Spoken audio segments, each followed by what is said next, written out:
తెలతెల వారుతుండగానే ఫణి రూప తలుపులు బాదుకుంటూ వచ్చారు. అదేమిట్రా, ఇంకో వారం దాకా రావటం లేదని ఉత్తరం రాశారుగా, తెల్లబోయింది తుషార. సరేలే, నీ మరదలు ఏ ఊళ్ళో అయినా నన్ను నిలవనిస్తేగా, తీసుకొచ్చి ఊళ్ళో పడేసేదాకా నన్ను తినేసిందనుకో, ఫిర్యాదు చేశాడు ఫణి. బాగుంది బడాయి. మూతు తిప్పి, మీ తమ్ముడితో ప్రయాణం అంటే కాలినడకన కాశీయాత్ర చేసినట్లే. ఒక్కొక్క ఊళ్ళో 4-5 రోజులు, వందలకి వందలు అలా హోటల్ బిల్ చెల్లిస్తూ ఉంటే నా గుండె గుబేలుమనేది. అంత డబ్బు ఖర్చు చేసి అన్నేసి రోజులు అలా హోటల్ గదుల్లో మగ్గే బదులు మన ఇంట్లోనే కూర్చుంటే హాయిగా ఉండదు అంటున్న రూపని చూసి పక్కున నవ్వింది తుషార. రూప ఉడుక్కోవడం చూసి దగ్గరకు తీసుకుని, పోనీలేమ్మా, ఖర్చు అయితే అయ్యిందిలే. రోజు ఖర్చు చేస్తామా చెప్పు? డబ్బు ఖర్చు అయిపోతుందని బెంగ పెట్టుకుని తిండి తినడం మానేసినట్లున్నావు. ఎలా చిక్కిపోయావు చూడు. వెళ్ళి శుభ్రంగా తలారా స్నానం చేసిరా, హాయిగా ఉంటుంది అంటూ ఆమెను బాత్రూంలోకి పంపి వచ్చిన తుషారని చూసి, ఆవిడ గారి సంగతి సరే, నువ్వేమిటక్క అలా చిక్కిపోయావు అన్నాడు వచ్చి పక్కన కూర్చుని. నేను బాగానే ఉన్నాను తమ్ముడు. ప్రయాణపు విశేషాలేమిటి? విశేషాలేమున్నాయి బాబు, ఏదో నీ పోరు పడలేక వెళ్ళాం. 4 రోజులు తిరిగి వచ్చాం. 4 ముద్దలు గట్టిగా తినలేదు, 4 అడుగులు నడవలేదు. అనవసరంగా డబ్బు ఖర్చు అయిపోతోందంటూ లబలబలాడుతుంది. అటువంటి మనిషిని వెంటబెట్టుకుని హనీమూన్ ఏమిటి నా మొహం చిరాకు పడ్డాడు. డబ్బు విలువ తెలిసిన మనిషి కనుక అలా మంచినీళ్ళ ఖర్చు చేస్తుంటే విలవిల్లాడింది. కొద్దో గొప్ప మనకి ఉంది కాబట్టి, మనం మొదటి నుండి డబ్బులోనే పుట్టి పెరిగాం కాబట్టి మనకి తెలియటం లేదు. కానీ నిజానికి ఆలోచిస్తే ఈ ట్రిప్కి అయిన డబ్బు ఒక సామాన్య కుటుంబాన్ని సునాయాసంగా మెయింటైన్ చేయగలుగుతుంది. అయినా తమ్ముడు, నీకు మొదటి నుండి కూడా కాస్త విచ్చలవిడిగా ఖర్చు పెట్టడం అలవాటు. చిన్నతనం గనక ఇలాగో గడిచిపోయింది, పర్వాలేదు. బాధ్యతలు పెరుగుతున్నాయి. పిల్ల పాప బయలుదేరుతారు. వాళ్ళ మంచి చెడ్డలు చూడాలి, చదువు సంధ్యలు చెప్పించాలి, వెళ్ళి పేరెంటాలు చేయాలి. అవన్నీ డబ్బుతో ముడిపడి ఉన్న సమస్యలే. అందుకే ముందు నుండి జాగ్రత్తగా ఉండాలి. అబ్బా అక్క, తర్వాత తీరిగ్గా క్లాస్ తీసుకుందో గాని. తీపు ఏది? పెరట్లో అమ్మ అత్తయ్యతో కలిసి దానికి నలుగు పెట్టి స్నానం చేయిస్తున్నారు. ఇవాళ దాని పుట్టినరోజు కదా. ఓహో, అయితే సమయానికి వచ్చామన్నమాట. అయితే అక్క, వెళ్ళేటప్పుడు జ్ఞాపకం చేయలేదేమిటి విషయం? ఊరికేనే, అంత ఆర్భాటం చేయటం ఇష్టం లేక. భలే దానివే, ఇన్నాళ్లకి నా తర్వాత ఈ ఇంట్లో పుట్టిన చిన్నపిల్ల, అదే కదా, ఆర్భాటం చేయకపోవటం ఏమిటి? అయినా నేను వచ్చేసాను కదా, అవన్నీ నేను చూసుకుంటాలే. నాకు ఇష్టం లేదు తమ్ముడు నలుగురిని పిలవటం. వాళ్ళు శుభ్రంగా పీకల దాకా తినేసి చాటుమాటుగా చెవులు కొరుక్కోవటం, అందరూ తలో రకంగా విమర్శిస్తూనే ఏమీ ఎరగనట్లుగా వెకిలి నవ్వు నమ్మటం. ఎందుకొచ్చిన బాధరబందీ అదంతా? అంతగా అయితే పాపని ఏ అనాథ శరణాలయానికో తీసుకువెళ్ళి అక్కడి పిల్లలందరికీ స్వీట్లో బిస్కెట్లో పళ్ళు పంచిపెట్టించు. వాళ్ళు తృప్తిగా తింటారు, మనకి సంతృప్తిగా ఉంటుంది. ఓకే, నీ ప్రపోజల్ని యాక్సెప్ట్ చేశా. మన సిటీలోని ఎన్ని అనాథాశ్రమాలున్నాయో వాటిలో ఉన్న పిల్లలందరికీ స్వీట్స్ బిస్కెట్స్ పంచిపెడుతుంది మన చిరంజీవి దీప్తి. ఒరేయ్, నేనన్నది ఒక్కదాని గురించేరా. కానీ నేనన్నది అన్నిటి గురించి. ది గ్రేట్ ఇండస్ట్రియలిస్ట్ తుషారాదేవి గారి కుమార్తె చిరంజీవి దీప్తికి అదంతా ఓ లెక్క. ముందు మనం వారిని దర్శించి శుభాకాంక్షలు అందించి అంటూనే పెరట్లోకి వెళ్ళిపోయాడు ఫణి. స్నానం చేయించడం పూర్తయి ఒళ్ళు తుడుస్తోంది శారదమ్మ. సాంబ్రాణి పొగ వేయటానికి సన్నాహాలు చేస్తోంది సుగుణమ్మ. కళ్ళు మండుతున్నాయి కాబోలు కళ్ళు నులుముకుంటూ ఏడుస్తోంది పాప. గబగబా లోపలికొచ్చి, అక్క, నువ్వు అసలు పాపని వాళ్ళకు అప్పగించేశావేమిటి? కుంకుడుగాయల పులుసు కళ్ళల్లో పడిందో ఏమిటో, వాళ్ళంతా కూడా ఎర్రగా కందిపోయింది. చన్నీళ్లు కలపడం మర్చిపోయి ఆ వేడి నీళ్లే దిమ్మరించేసినట్లున్నారు. ఎవరన్నా అంటే అత్తయ్య మనసు కష్టపెట్టుకుంటుందేమోనని వచ్చేశాను. లేకపోతేనా అసలు వాళ్ళని కాదు నిన్ననాలి అంటూ రుసరుసలాడాడు. మంచి పని చేశావులే గాని నోర్మొయ్. ఇప్పటి కాలం వాళ్ళలా షాంపూతో సబ్బుతో పొయ్యకుండా కుంకుడుగాయతో సున్నిపిండితో పోస్తున్నారనే కదా నీ ఆర్భాటం అంతాను. నిన్న మొన్నటిదాకా నీకు నాకు పొయ్యలేదు అమ్మా. ఇవాళ మేనకోడలి ఊళ్ళు కందిపోతోందని కళ్ళెరబడ్డాయని. ఇంకా నయ్యం, ఈ వాగుడంతా అక్కడే వాగలేదు. అత్తయ్య నిజంగానే మనసు కష్టపెట్టుకునేది. అయినా నీకు ఇంకా ఎప్పుడు తెలుస్తుందిరా? పెళ్ళయింది, ఇక పిల్లలు పుట్టుకొస్తారు. వాళ్ళకి చెప్పవలసిన స్థాయికి ఎదగాలి కానీ ఇంకా నువ్వే ఒకళ్ళ చేత చెప్పించుకునే స్థితిలో ఉంటే ఎలా? ఈ వయసులో వాళ్ళకి ఇంకేం కావాలి చెప్పు? డబ్బు, దస్కం, నగలు, నాణ్యాలు అక్కర్లేదు. వాళ్ళకి కాస్త విలువ, గౌరవం ఇచ్చి కాస్త అభిమానంగా పలకరిస్తుంటే పొంగిపోతారు. వాళ్ళ మనసులు కలతపడకుండా ఉన్నంతసేపేరా మనకి జయం. వాళ్ళ ఆశీస్సులు అండగా ఉంటేనే మనం ఏ పనైనా సాధించగలుగుతాం. గుర్తుంచుకో. అస్తమానము కూడా కూడా తిరుగుతూ చెప్తుండడానికి ఎల్లకాలం నేను నీతో ఉండను. పెద్దవాడి అవుతున్నావు. కాస్త ఆలోచించుకుంటూ ఉండు. 2వ లెసన్ పూర్తయిందా? తల తుడుచుకుంటూ నవ్వుతూ వచ్చింది రూప. అబ్బబ్బా, మా ఆవిడ ముందు కూడా నన్ను తిట్టేసి నా పరువు తీసేస్తున్నావు గదే. రూప వైపు చూసి ఆ నవ్వు చూడు. పళ్ళు పటపటా కొరుకుతూ వెళ్లి బాత్రూంలో దూరాడు ఫణి. తల్లి చేతిలో నుండి ఏడుస్తున్న పాపని అందుకునేసరికి రూప వచ్చి, హాయ్ ఫ్రెండు, ఏమిటి ఇలా ఏడుస్తున్నావు? చిచ్చి, ఏడవకూడదు. కమా, త్వరగా రావాలి. తను ఎత్తుకుని బుజ్జగించి తలదూగి తనే పాపని అందంగా అలంకరించి తుషార ఇచ్చిన కొత్త గౌను తొడిగి పుట్టినరోజు పెళ్లి కూతురికి శుభాశీస్సులు, శుభాకాంక్షలు అంటూ ముద్దు పెట్టుకుంది రూప. ఈలోగా సుగుణమ్మ పాప నగలన్నీ తీసుకొచ్చి వంటి నిండా అలంకరించింది. కుర్చీలో కూర్చోబెట్టి పాపకి హారతిచ్చి అక్షింతలు వేసి ఆశీర్వదించింది. అందరి చేత అక్షింతలు వేయించింది. ఫణి రకరకాల యాంగిల్స్లో దీప్తిని ఫోటోలు తీస్తున్నాడు. అక్క, నువ్వు కూడా త్వరగా తయారు. పాపని గుడికి తీసుకెళ్లి అట్నుండటే వెళ్ళి స్వీట్స్ పనిచేసి వద్దాం. సారీ తమ్ముడు, నా మనసేం బాగోలేదు. నువ్వు రూపా వెళ్ళండి. రూపా, రామ్మ, తల చిక్కు తీసి జడల్లుతాను. చీర మార్చుకుని తమ్ముడితో వెళ్ళు అంటూ రూప చేతిలో ఉన్న దువ్వెనందుకుని చిక్కు తీసి వదులుగా జడల్లి పూలు పెట్టింది. అది కాదు దినా, నువ్వు దగ్గరుండి. అవసరం లేదమ్మా, ప్లీజ్, నన్ను విసిగించగా మీరు వెళ్ళిరండి. ఇంకేం మాట్లాడకుండా చీర మార్చుకుని పాపనెత్తుకుని పనితో బయలుదేరింది రూప. తుషార లోపలికి వచ్చి ఆ రోజు నిద్రలేచినప్పటి నుండి పదే పదే గుర్తుకొస్తున్న రోహిత్ ఫోటో ముందు నిలబడి కళ్ళు మూసుకుని, రోహి, కన్న తండ్రివి, ఏ లోకంలో ఉన్నా పాప సుఖంగా చల్లగా 100 ఏళ్లు జీవించాలని ఆశీర్వదించు. నా జీవితానికి ఆధారం అదే. కడుపులో పడేసి నువ్వు బాధ్యతల నుండి తప్పించుకుని వెళ్ళిపోయావు. నేను వెళ్ళలేకపోతున్నాను. మమతలు మమకారాలు చంపుకోలేక శ్లేష్మంలో పడ్డ ఈగలా గిలగిలలా ఆడుతున్నాను. ఎప్పటికో ఈ జీవితానికి విముక్తి. 2 నిమిషాలు మౌనంగా నిలబడి చెమర్చిన కళ్ళను ఒత్తుకుంటూ మనస్సు కుదుటపరుచుకునే ప్రయత్నంలో పక్క మీద వాలింది. పిండి వంటలు ఏమేం వండాలో తేల్చుకోలేక తర్జన భర్జనలు పడుతున్న తల్లి మేనత్తల మాటలు వింటూ లేచి బయటికొచ్చి, అనవసరంగా హైరాణ పడకండమ్మా, మీకు తోచినవేవో హోటల్ నుండి తెప్పించు అంది. తల్లి వినదని తెలిసిన. ఇంట్లో కూర్చుంటే మనస్సుకి స్థిమితం లేక లేచి తయారై ఫ్యాక్టరీకి బయలుదేరింది. అర్జెంటు పనులేమైనా ఉన్నాయేమో చూసుకుందామని. ఆ ఫ్యాక్టరీయే ఆమెని అన్ని బాధల నుండి సేద తీర్చే కల్పవల్లి. తిరిగి వస్తూ బాబుని కూడా వెంటబెట్టుకుని వచ్చారు ఫణి, రూప. అమ్మా, నేను వచ్చేశాను. పరిగెత్తుకుంటూ వచ్చి తుషారని చుట్టేశాడు శ్రీకాంత్. వెరీ గుడ్, ఇవాళ చెల్లెలి బర్త్డే. రోజంతా ఇక్కడే ఉండాలి నువ్వు, సరేనా? చెంపలు నిమిరి ముద్దు పెట్టుకుంది. మరేమో నేను ఇంకిక్కడే ఉండిపోతానట మావయ్య డాడీతో చెప్పాడు. డాడీ కూడా ఒప్పుకున్నాడు. ఉత్సాహంగా చెప్పాడు. అలాగే, ఉందుగానేలే, వెళ్ళాడుకో. అమ్మా, మరేమోనే, నువ్వు చెప్పినట్లు వింటానని ప్రామిస్ చేశాను కదా. మరేమో నువ్వు డాడీతో వెళ్ళి బుద్ధిగా చెప్పినట్లు విని బాగా చదువుకుని పెద్దవాడివైనాక రా అన్నావు. మరి నేను ఇంకా పెద్దవాడిని కాలేదుగా, మరిప్పుడే రావచ్చా? దిగులుగా ఉన్న బాబు మొహాన్ని దగ్గరకు తీసుకుని, పర్వాలేదు నాన్న, ఇక్కడికి రానని నువ్వు ప్రామిస్ చేయలేదుగా. నేను చెప్పిన మాట వింటానని ప్రామిస్ చేశావు, అంతేగా. ఇప్పుడు నేను వెళ్ళి అల్లరి చేయకుండా ఆడుకోమని చెప్తున్నాను, ఆడుకో అనగానే దిగులంతా మాయమైంది. థ్యాంక్ యూ అంటూ ఉత్సాహంగా బయటికి పరిగెత్తాడు. హణి అంటూ అతన్ని తన గదిలోకి పిలిచి, ఎందుకురా నేను వదిలించుకున్న బంధాన్ని తిరిగి తగిలించుకొచ్చావు?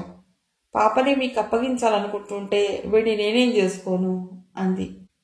అక్క, ఏమిటి పాపని మాకప్పగించాలనుకోవటం ఏమిటి? నువ్వెక్కడికి ఎడతావు? భయంగా చూశాడు ఆమె మొహంలోకి. డ్రాయర్లో నుండి ఒక కవర్ బయటికి తీసి పడికిచ్చింది. అయోమయంగా చూస్తూ వణుకుతున్న చేతులతో ఆ కవర్లో ఉన్న కాగితాన్ని బయటికి తీసి చూశాడు. జపాన్లోని ఒక కంపెనీలో మేనేజింగ్ డైరెక్టర్గా ఉద్యోగం వచ్చినట్లు తెలియజేస్తున్న లెటర్ అది. అక్క, ఏమిటిది? ఎందుకు ఇటువంటి నిర్ణయం తీసుకున్నావు? నిన్ను విడిచిపెట్టి మేమందరం బతకగలమా అక్క? తుషార భుజాలు పట్టి గట్టిగా కుదుపుతూ బాధగా అన్నాడు. అనవసరంగా అలా ఆవేశపడకు తమ్ముడు, నేను చెప్పేది కాస్త స్థిమితంగా విను.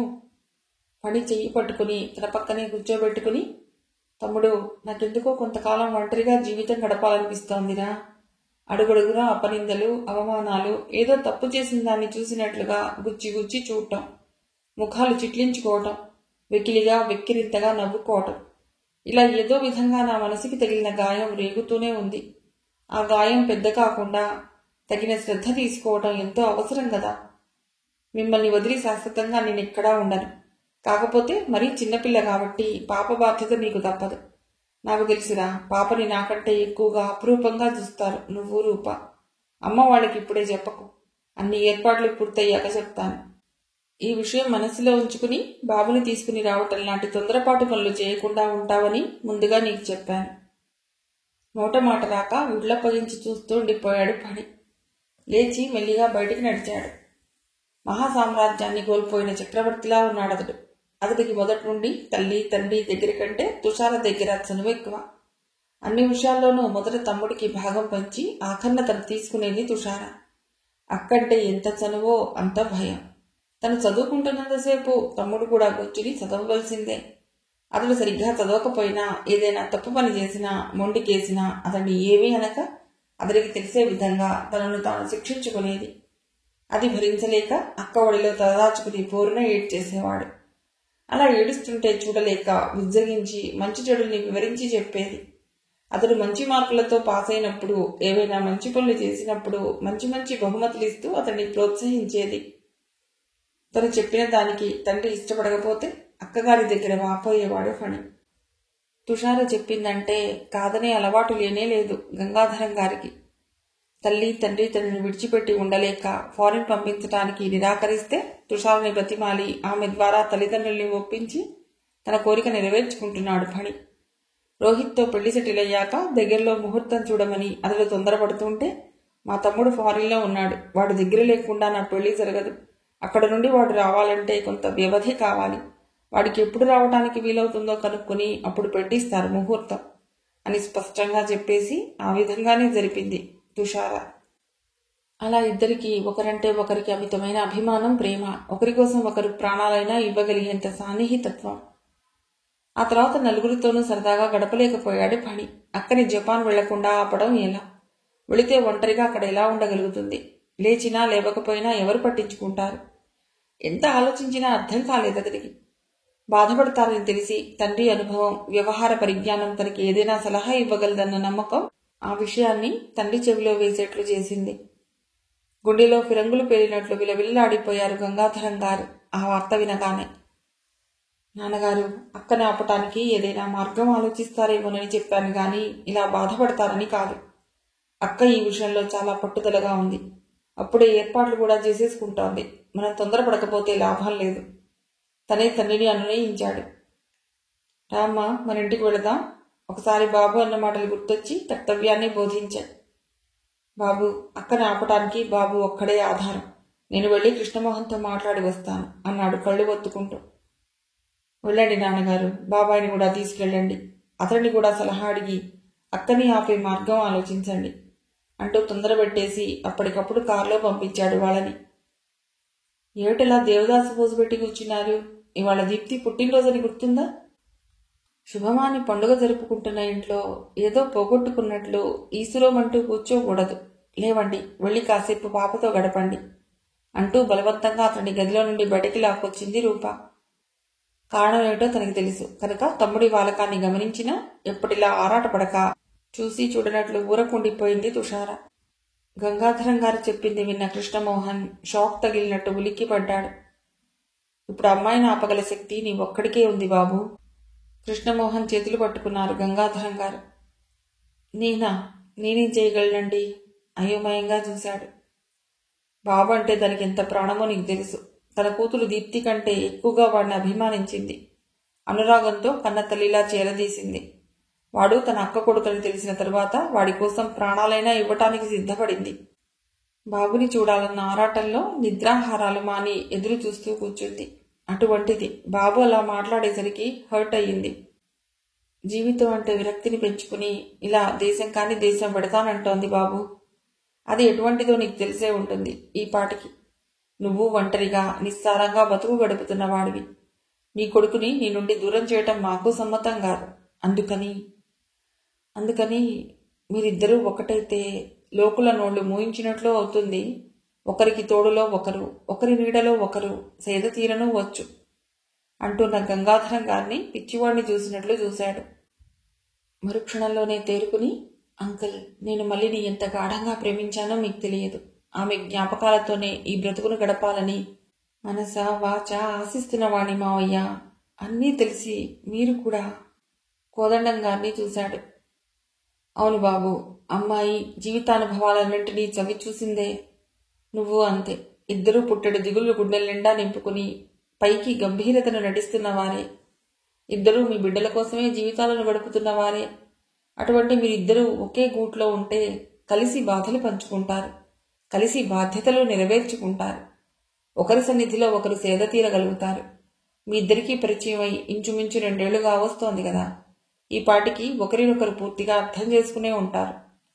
ఈ ఉద్దేశంతో కాకపోయినా స్నేహభావంతోనైనా ఆలోచించు నాయనా. ఇద్దరూ హాయిగా కాపురం చేసుకోవలసిన వయసులో ఉన్నవాళ్లే. వయసు మీరిన వాళ్ళైతే అసలు మేమే ఈ నిర్ణయానికి వచ్చేవాళ్లం కాదు అన్నారు కోదండం గారు. కృష్ణ, శ్రీకాంత్ అంటే అమ్మాయికి ప్రాణం అని నీకు తెలుసు. ఇంతకుముందైతే ఆ ప్రేమ కలకాలం ఉంటుందా అని నువ్వు భయపడవచ్చు. కానీ ఇప్పుడు వాడు తన అక్క కొడుకు అని దానికి తెలిసింది కనుక నా అక్క కొడుకు నా కొడుకే అన్న భావన ఆమె అణువణువులోనూ నిండి ఉంది. అలాగే నువ్వు కూడా దీప్తిని నీ కూతురిగా భావించగలిగితేనే మీ ఇద్దరి మధ్య సఖ్యత ఏర్పడుతుంది. దీప్తిని మాతోనే ఉంచుకుందుము, కానీ పూర్తిగా జ్ఞానమైన రాని పసికందుని తల్లి నుండి విడదీయటం ఎలా? అసలు ఈ విషయం చెప్తే అమ్మాయి ముందే మొండికేస్తుంది. నువ్వు కాస్త పెద్ద మనసుతో ఆలోచించగలగాలే గాని నీ బిడ్డకి అది తల్లి అయినట్లుగా ఆమె బిడ్డకి నువ్వు తండ్రివి కాగలిగితే మా పెద్దరికానికి విలువ ఇచ్చిన వాడివి అవుతావు అన్నారు గంగాధరం గారు.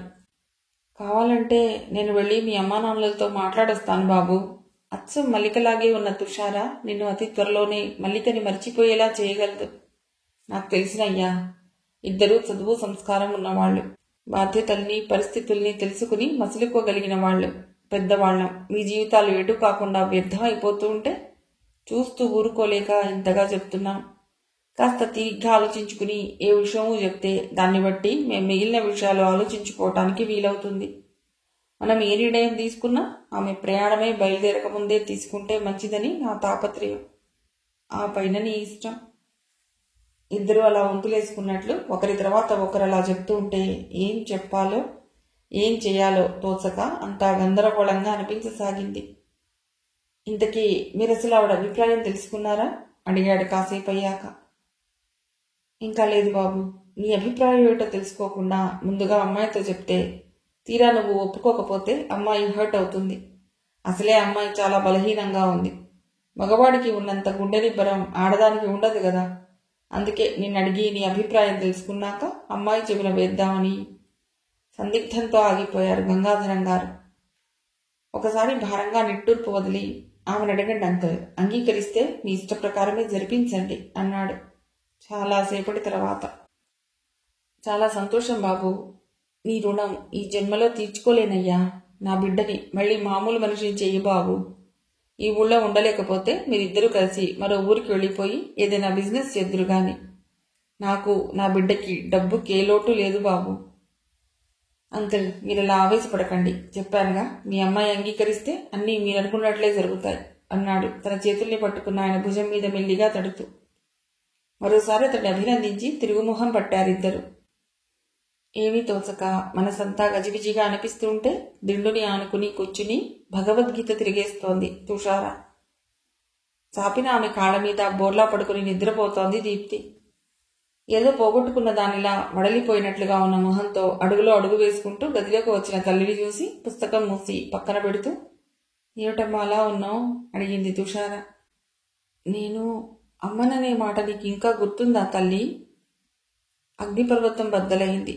తన కాళ్ళ మీద నిద్రపోతున్న పాపని తీసి బెడ్ మీద పడుకోబెట్టి దుప్పటి కప్పి తల్లి దగ్గరగా వచ్చి ఆమె భుజాల చుట్టూ చేవేసి చెంపలు నిమురుతూ, నేనంత కృతజ్ఞరాల్లా కనిపిస్తున్నానా అమ్మా అంది మెల్లిగా. లేకపోతే నిన్ను విడిచి నేను ఎప్పుడూ ఎక్కడికి వెళ్ళనమ్మా అని నా చేతిలో చెయ్యేసి మాటిచ్చిన దానివి. ఇలాంటి నిర్ణయం తీసుకోగలిగేదానివా తల్లి? అమ్మా, నిన్ను కనకపోయినా నీ కన్నతల్లి కంటే ముందుగా నిన్ను నేనే చూశాను. నా కన్నబిడ్డ పడి కంటే కూడా అపురూపంగా పెంచి పెద్ద చేశాను. ఆ అభిమానంతోనైనా ఈ పిచ్చి అమ్మకి ఇచ్చిన మాట నిలబెట్టుకోవాలని తోచలేదా తల్లి? అలా మాట్లాడకమ్మా. నా కన్నతల్లి ఎవరో నేను చూసి కూడా ఎరగను. అత్తయ్య మన ఇంటికి రాకపోయి ఉంటే, నాన్నని చూడకపోయి ఉంటే అసలు ఆ విషయం నాకు తెలిసేది కూడా కాదు. అమ్మ అనగానే నాకు నువ్వే గుర్తొస్తావు కానీ నేను చూడని ఆ మూర్తి నాకెందుకు గుర్తొస్తుందమ్మా? నీకిచ్చిన మాటని నేను నా కంఠంలో ప్రాణం ఉండగా మర్చిపోను. కానీ అమ్మా, లోకం అందరూ నా గురించి ఎలా చెప్పుకుంటున్నారో ఈ 4 గోడలు దాటి బయటికి వెళ్ళవు గనక నీకు తెలియదు. మన అంతస్తు హోదా చూసి కొందరు చాటుగా చెవులు కొరుక్కుంటుంటే కొందరు బాహాటంగానే అంటున్నారు. పరిస్థితులు ఇంతగా ఎదురు తిరుగుతాయనుకోలేదమ్మా. అనుకుని ఉంటే కొట్టినా, తిట్టినా, అవమానించినా, చిత్రవధ చేసినా నువ్వే దేవుడివి అని రోహిత్ కాళ్ళ దగ్గరే పడి ఉండి అతడికి ఊడిగం చేస్తూ గడిపేసేదాన్ని. లేకపోతే అప్పుడే ఏదైనా మింగి చచ్చిపోయి ఉండేదాన్నమ్మా. అమ్మా, ఈ నిందలు నిష్ఠురాలు భరించే ఓపిక నాకు ఇక లేదమ్మా.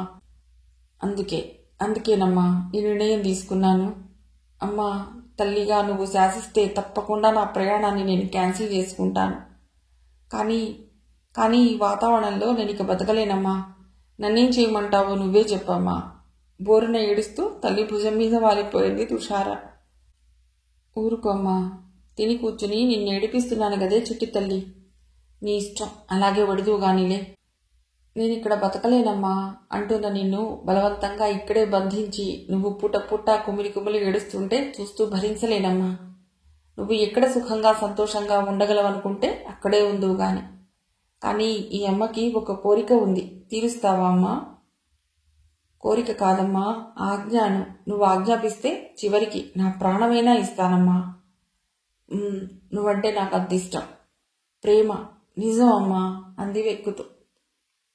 అంత దురాశ నాకు లేదులే తల్లి. తల్లి లేని బాబుని తల్లిలా చేరదీశావు. ఆ తల్లి స్థానాన్ని నువ్వెందుకు స్వీకరించకూడదు? అంటే అమ్మా, నువ్వనేదేమిటి? మెడగూడలు విరిగిపోతాయేమోనన్నంత గట్టిగా తల్లి భుజాలు పట్టి కుదిపేసింది తుషార.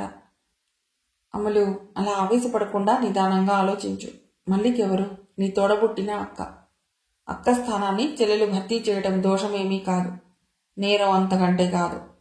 రోహిత్ కనుక బతికి ఉంటే ఎప్పటికైనా అతని పొరపాటు తెలుసుకుని వస్తాడేమోనన్న ఆశతో ఎదురు చూస్తూ ఉండేవాళ్లమే. కానీ ఇటువంటి ఆలోచన మా మనసులోకి కూడా రానిచ్చేవాళ్లం కాదు. అతడు తన జీవితాన్ని పరిసమాప్తి చేసుకుని ఈ లోకం నుండే వెళ్ళిపోయాడు.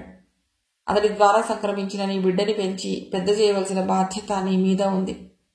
ఆ బాధ్యతని సక్రమంగా నిర్వహించడంలో నీకు మరొకరి తోడు ఎంతో అవసరం. ఒంటరిగా ఆడది ఏ పని చేయబోయినా అపనిందలే భరించవలసి వస్తుందని దానికి నీ జీవితమే ఒక ఉదాహరణ. నీకు కావలసినంత డబ్బు ఉంది, మేమందరం ఉన్నాం. కానీ ఆడదాని జీవితానికి అతి ముఖ్యంగా ఆలంబనగా భావించే భర్త అనే వ్యక్తి తోడుగా లేకపోతే ఇలాంటి అపనిందలన్నీ భరించక తప్పదు. భరించే ఓర్పు లేకనే కదా దేశం కాని దేశం పారిపోవాలనుకుంటున్నావు. అందమైన దానివి, వయసులో ఉన్న దానివి, అక్కడ మరో రకమైన సమస్యల్ని ఎదుర్కోవలసి రావచ్చు. అప్పుడు మరో దేశం పారిపోతావా? ఇలా ఎంతకాలమని, ఎన్ని ఊళ్ళని తిరుగుతావు? ఈ సమాజంలో మార్పు అనేది వచ్చే వరకు ఆడది ఒంటరిగా మనుగడ సాగించలేదు. ఆ మార్పు అనేది ఎప్పుడొస్తుందంటే ఏమో, వస్తే రావచ్చు, అసలు రాకనే పోవచ్చు. సమాజం యొక్క రక్షణ, సానుభూతి, సహకారం లభించకే ఇందాకే నువ్వన్నావు చూడు, చచ్చిపోయి ఉండేదాన్ని అని. ఆ పని చేస్తున్నారు ఎంతోమంది అమాయకులు. ధైర్యంగా ఎదుర్కొంటూ ముందుకు సాగిపోవటం, తెలివితేడలతో తన మార్గాన్ని సుగమం చేసుకోవటం కష్టం. కానీ చావటం తేలికైనదే. కానీ చచ్చి ఎవరిని సాధిస్తారు? ఎవరిని ఉద్ధరించడానికి చావటం? ఎంతో తెలివైన దానివి, చురుకైన దానివి, ధైర్యవంతురాలివి అని నిన్ను చూసి మురిసిపోయేవాళ్ళం నేను, మీ నాన్నగారును. అవన్నీ ఏమైపోయాయి ఇప్పుడు? తెగించి సమాజం నోరు ఎందుకు మూయించలేకపోతున్నావు? ఆదర్శాలు వల్లించేవారే గాని ఆచరణలో పెట్టేవాళ్లు లేరని వాపోతున్నావే గాని నువ్వు చేస్తున్నదేమిటి?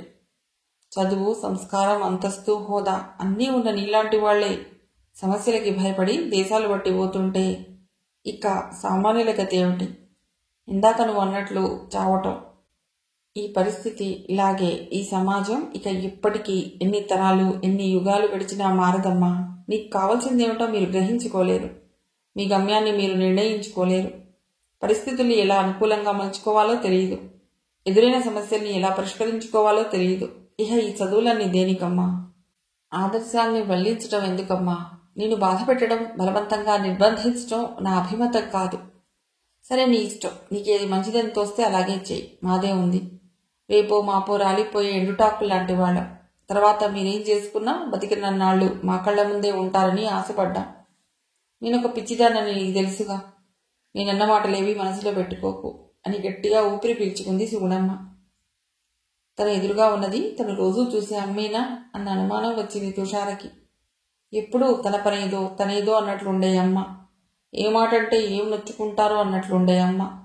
చదువుకున్న వాళ్ళు మీరు, ఏదో వానాకాలపు చదువు నాది అంటూ అమాయకంగా కనిపించే అమ్మలో ఇంత ఆవేశం ఉన్నదా?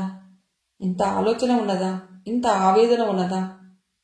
తను ఎప్పుడూ చూడని కొత్త మనిషిని చూస్తున్నట్లు ఆశ్చర్యంగా అయోమయంగా చూస్తూ నిలబడిపోయింది. ఆమెలా అయోమయ స్థితిలోనే వదిలేసి వెళ్ళిపోబోయింది సుగుణమ్మ. కానీ తన కళ్ల ముందున్న ఆకారంలో కదలిక వచ్చేసరికి అయోమయ అవస్థ నుండి బయటపడి తల్లి చేతిని అందుకుని, అమ్మా, ఇప్పుడు నేనేం చేయాలి? బేలగా అడిగింది. కర్తవ్యం బోధించమని కృష్ణుడి ముందు మోకరిల్లిన పార్థునిలా. నీ ఇష్టం తల్లి, చెప్పానుగా. ఎక్కడ ఉంటే ఏం చేస్తే నీకు సుఖంగా సంతోషంగా ఉంటుందని నీకు అనిపిస్తుందో అలా చెయ్యి. నువ్వేం చేసినా జయం కలగాలని అమ్మగా ఆశీర్వదిస్తూనే ఉంటాను. ప్రేమగా చెంపల మీద కన్నీటి చారలు తుడిచింది. కానీ ఇలాంటి అవకాశం అందరికీ దొరకదమ్మా. సెలెక్ట్ అయితే 3 ఏళ్ల పాటు తప్పనిసరిగా పనిచేస్తానని బాండ్ కూడా రాశానమ్మా. దానికి కృష్ణ ప్రతిబంధకం అవుతాడని నీకు అనుమానమా తల్లి అనేసరికి తడబడింది తుషార. అదేం కాదమ్మా, నన్ను కొంచెం ఆలోచించుకోనివ్వమ్మా. అమ్మా, చెప్పు తల్లి, నా దగ్గర నీకు సంశయం సిగ్గు ఎందుకు? లాలనగా అడిగింది. నేను అతన్ని చేసుకోవటం నీకు సంతోషం కలిగించే విషయమా?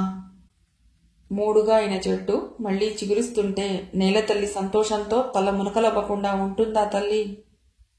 నిజంగా నీకది సంతోషం కలిగించే విషయం అయితే నేను నువ్వనుకున్నంత కృతజ్ఞురాలను కాదని నిరూపించుకోవటానికైనా నీ ఇష్ట ప్రకారమే చేస్తానమ్మా. కళ్ళు మూసుకుంది దుఃఖాన్ని దిగమింగుతూ. అంతవరకు రెప్పల చాటున దాగి ఉన్న కన్నీళ్లు జలజల రాలిపడ్డాయి సుగుణమ్మ చేతి మీద. నా బంగారు తల్లి, నాకు తెలుసమ్మా నువ్వు నా మాట కాదనవని. నాకిప్పుడు చాలా ఆనందంగా, చిన్నపిల్లలా గంతులేయాలన్నంత సంబరంగా ఉందమ్మా. అదినా? అంతవరకు గుమ్మం దగ్గరే నిలబడి ఉన్న రూప బాణంలా లోపలికి దూసుకొచ్చింది. బయటికి వస్తున్న తల్లి చేతిని అందుకుని అభినందిస్తున్నట్లుగా గట్టిగా ఊపేశాడు. సంతోషాన్ని ఆపుకోలేక ఫణి. అబ్బా, ఉండరా నాయన, ముందు మీ నాన్నకి ఈ వార్త చెప్పిరాని అందావిడ చేతిని వెనక్కి లాక్కుంటూ. మెల్లిగా లోపలికి వచ్చాడు ఫణి. అతడి మొహం కూడా సంతోషంతో వెలిగిపోతుండడం గమనించి, ఫణి, రూపా, మీకు ఈ వార్త ఆనందాన్ని కలిగిస్తోందా అడిగింది తాపీగా. గుండెల్లో ఏదో చెప్పలేని అలజడి. ఒళ్లంతా చెమటలు పడుతుంటే వెళ్లి ఫ్యాన్ కింద కూర్చుని చేతులతో మొహాన్ని కప్పుకుని ఆమె ముందు మోకాళ్ళ మీద కూర్చుని ఆమె చేతుల్ని మొహం మీద నుండి తప్పించి ఆ చేతులతో తన చెంపలు నిమురుతూ, అక్క, నువ్వు సుఖంగా సంతోషంగా ఉంటే మాకంటే ఆనందించే వాళ్ళెవరున్నారు అన్నాడు. గంగాధరం గారు, కోదండం గారు, శారదమ్మ, సుగుణమ్మ వెంట లోపలికి వచ్చేశారు. ఆ గందరగోళానికి దీప్తి లేచి ఏడుపు మొదలెట్టింది. రూప పాపని ఎత్తుకుని సముదాయించబోయి విఫలురాలి. వదినా, మా ఫ్రెండ్కి ఇప్పుడు నేను ఆనటం లేదు, నువ్వే ఊరుకోబెట్టు. వాతావరణంలోని గంభీరతను చెడగొట్టాలని నవ్వుతూ పాపని తుషార భుజాల మీద కూర్చోబెట్టింది. అసలే నిద్రతిక్కతో కోపంగా ఉన్న దీప్తి తుషార జుట్టుని 2 గుప్పెళ్లతో గట్టిగా పట్టి లాగింది. ఆయా తెచ్చిన పాల బాటిల్ అందుకుని పాప నోటికి అందించి మెల్లిగా జుట్టు విడిపించి పాపని తుషార ఒడిలో కూర్చోబెట్టింది రూప. మరికొద్దిసేపట్లో విమానం బయలుదేరబోతోందని చివరిసారిగా అనౌన్స్మెంట్ విన్న తుషార తల్లి చేతుల్లో నుండి మెల్లిగా వెనక్కు జరిగి, బాధపడకమ్మా, 3 ఏళ్లు పూర్తి కాగానే మళ్లీ వచ్చేస్తాంగా. నాన్నగారు, మీ ఆరోగ్యం జాగ్రత్త. బాబాయ్, అత్తయ్య, అమ్మా నాన్నలతో పాటే మీరును నెల్లూరు వెళ్లే ఆలోచనలేం పెట్టుకోకండి. తమ్ముడు, రూప, మన ఇంటిని ఫ్యాక్టరీని పదిలంగా చూసుకోవాల్సిన బాధ్యత మీదే. ఎప్పటికప్పుడు వివరంగా ఉత్తరాలు రాస్తుండమ్మా రూప. జాగ్రత్త. బాబు, దీపు, అమ్మమ్మకి తాతయ్యకి టాటా చెప్పండి. దుఃఖాన్ని నడుచుకునే ప్రయత్నంలో గబగబా మాట్లాడేస్తోంది తుషార. బాబు, కృష్ణ, అమ్మాయి. దుఃఖంతో గొంతు పెగలటం లేదు గంగాధరం గారికి. మీరేం బాధపడకండి అంకుల్, మీ అమ్మాయిని నా చేతుల్లో పెట్టారుగా, ఇహ ఆమె బాధ్యత నాది, మీరు నిశ్చింతగా ఉండండి. మావయ్య, నన్ను నమ్మి నా చేతుల్లో పెడితే ఓ కూతుర్ని నేను పొట్టలు పెట్టుకున్నాను. ఈవనైనా నా జీవితాంతం వరకు పదిలంగా కాపాడుకోవటానికి నా సాయశక్తిలా ప్రయత్నిస్తాను. మీ ఆరోగ్యం జాగ్రత్త. భార్యాభర్తలిద్దరూ చెయ్యి చెయ్యి పట్టుకుని తుషార చేతిని బాబు, కృష్ణమోహన్ చేతిలో దీప్తి వెనక్కి తిరిగి చూస్తూ వెళుతుంటే రూప ఒక్క తరుగులో వెళ్లి తుషారని వాటేసుకుని బోరుమంది. రూపాడియా, ప్లీజ్ ఊరుకోమ్మా, మళ్ళీ త్వరగానే వచ్చేస్తాం కదా. మేము తిరిగి వచ్చేసరికి అమ్మాయి గారు అమ్మవ్వాలి. నువ్వు నీ భర్త చేతినందుకుని మా ఇంటికి రాలేదు, నేను అంతే, ఊరడింపుగా అంది తుషార. కాకపోతే మీ వదిన భర్తని చెయ్యి పట్టుకుని జపాన్కి తీసుకెడుతోంది, అంతే తేడా.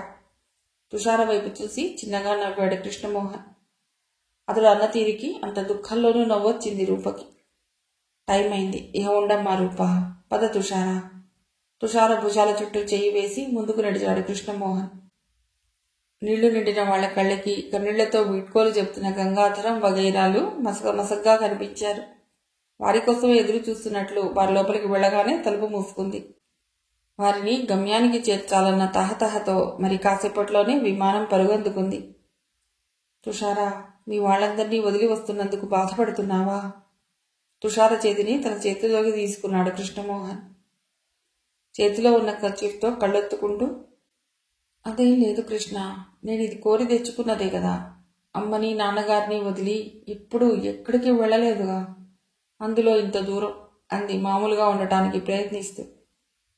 ఎంత 3 ఏళ్లే కదా, మనకి పరిచయం 2 ఏళ్లయింది. కానీ నిన్న మొన్నలా అనిపిస్తోంది. అంతే, కాలచక్రం గిర్రున తిరిగిపోతుంది.